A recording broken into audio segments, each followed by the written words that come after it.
Hello, I'm Lois Letchford and I'm back reading books for my students to encourage them to love reading and listening and watch them grow. I'm the author of the book Reversed to Memoir, and today I'm reading Yertle the Turtle and Other Stories. Yertle the Turtle. On a faraway island of Salamasond, Yertle the Turtle was king of the pond. A nice little pond. It was clean, it was neat. The water was warm. There was plenty to eat. The turtles had everything turtles might need, and they were all happy, quite happy indeed. They were, until Yertle, the king of them all, decided the kingdom he ruled was too small. "I'm ruler," said Yertle, "of all that I see. But I don't see enough. That's the trouble with me. With this stone for a throne, I look down on my pond, but I can look down on the places beyond. This throne that I sit on is too low down. I ought to be higher," he said with a frown. "If I could sit high, how much greater I'd be. What a king! I'd be ruler of all I could see." So Yertle, the Turtle King, lifted his hand, and Yertle, the Turtle King, gave a command. He ordered 9 turtles to swim to his stone, and using these turtles, he built a new throne. He made each turtle stand on one another's back, and he piled them all up in a 9 turtle stack, and then Yertle climbed up. He sat down on the pile. What a wonderful view! He could see almost a mile. "All mine!" Yertle cried. "Oh, the things I now rule! I'm king of the cow, I'm king of the mule, I'm king of the house, and what's more beyond that, I'm king of the blueberry bush, I'm king of a cat. I'm Yertle the Turtle, oh marvellous me, for I am the ruler of all that I see." And all through that morning he sat there up high, saying over and over, "A great king am I," until about noon. Then he heard a faint sigh. "What's that?" snapped the king, and he looked down the stack, and he saw at the bottom a turtle named Mac, just a part of his throne, and this plain little turtle looked up and he said, "Beg your pardon, King Yertle, I've pains in my back and my shoulders and knees. How long must we stand here, your majesty, please?" "Silence!" the king of the turtles barked back. "I'm king, and you're only a turtle named Mac.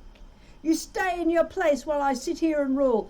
I'm king of the cow and I'm king of the mule. I'm king of the house and the bush and a cat. But that isn't all. I'll do better than that. My throne shall be higher," his royal voice thundered, "so pile up more turtles. I want about 200. Turtles! More turtles!" he bellowed and brayed, and the turtles way down in the pond were afraid. They trembled, they shook, but they came, they obeyed. From all over the pond they came swimming by dozens, whole families of turtles with uncles and cousins, and all of them stepped on the head of poor Mac. One after another they climbed up the stack. Then Yertle the Turtle was perched up so high he could see 40 miles from his throne in the sky. "Hooray!" shouted Yertle. "I'm king of the trees, I'm king of the birds, I'm king of the bees, I'm king of the butterflies, I'm king of the air. Ah me, what a throne, what a wonderful chair! I'm Yertle the Turtle, oh marvellous me, for I am the ruler of all that I see." Then again from below, in a great heavy stack, came a groan from the plain little turtle named Mac. "Your Majesty, please, I don't wish to complain, but down here below, We are feeling great pain. I know up on top you're seeing great sights. But down at the bottom we too should have rights. We turtles can't stand it. Our shells will all crack. Beside, we need food. We are starving, groaned Mac. You hush up your mouth, howled the mighty King Yertle. You've no right to talk to the world's highest turtle. I rule from the clouds, over land, over sea. There's nothing, no nothing, that's higher than me. But while he was shouting, he saw with surprise that the moon of the evening was starting to rise up over his head in the darkening skies. What's that? Snorted Yertle. Say, what is that thing that dares to be higher than Yertle the king? I shall not allow it. I'll go higher still. I'll build my throne higher. I can, and I will. I'll call some more turtles. I'll stack them to heaven.